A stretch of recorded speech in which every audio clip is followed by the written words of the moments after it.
Agata Slater, and I'm a blockchain consultant for IBM. I'm currently running the blockchain practice for Central and Eastern Europe. The topic that excites me most for now is the combination between blockchain, AI, and IoT. So rather than thinking about blockchain on its own as a separate piece of technology that can change the world or at least optimize it, I think it's more exciting to think of blockchain as a backend layer, as some sort of data standards that should be running in the back of applications.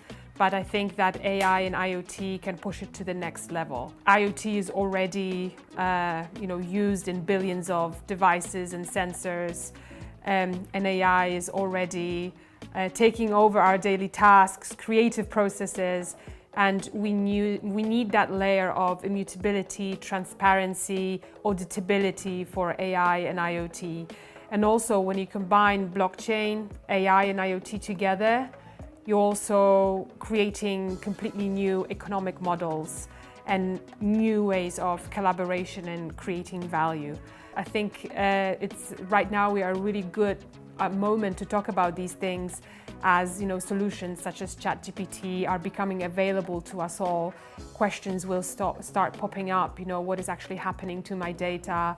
Where is it going? What has fueled that decision that ChatGPT and alternative solutions made for us? So all these questions about privacy, transparency, immutability will become really relevant. So I think it might be a good point where blockchain will see a broader adoption as well at the backdrop of AI.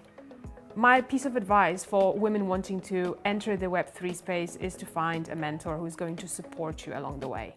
What has been fundamental, not just in the blockchain space, but for my career in general, is to have mentors. And I'm probably not very original saying that, but I think it's very important to have a group or at least one mentor, a female mentor, who's going to help you break into this space. Is not really, for me at least, about creating exclusive circles for just women, because to me it's the opposite of inclusivity. It's actually separating women. I don't think we need safe space to learn about blockchain, because there's nothing to be afraid of. We're just as capable, but make sure that there is a value that works both ways. So mentors can also learn a lot from their mentees. So there should be, a mutual benefit from that sort of partnership. So I work mostly with enterprise clients. So these can be really large corporations who are looking to innovate. They don't necessarily know how to do that, and there's a lot of buzzwords floating around, these terms like Web3 and decentralization, and it can quickly get very overwhelming.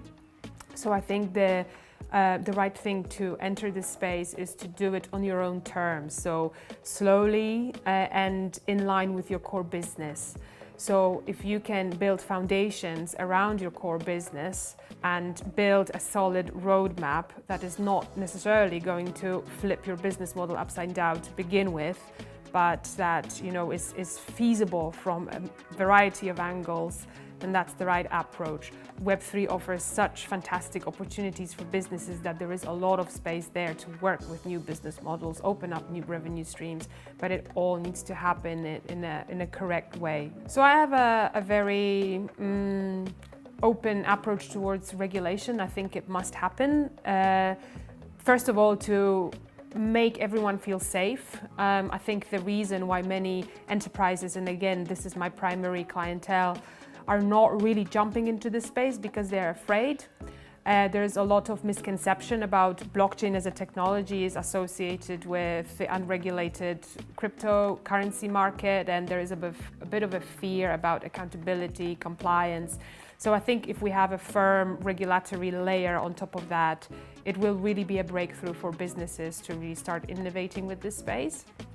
So when we talk about really building enterprise solutions around blockchain, I think collaboration is this key ingredient. And right now, or so far, it's been really difficult to do, and the mindset is not there yet. So the model to date, and broadly defined as Web 2, has been to control as much as possible, grab the biggest share of the market and hold on tight to it. And building ecosystems has been really opaque. Putting a layer of decentralization behind that and building collaborative ecosystem based on decentralizations levels out the playing field. So it allows to create a more inclusive business environment when there is space also for smaller players. There is space there to design collective value so that everybody benefits, including the users of the internet. As you make that cake bigger, everybody's piece also becomes bigger.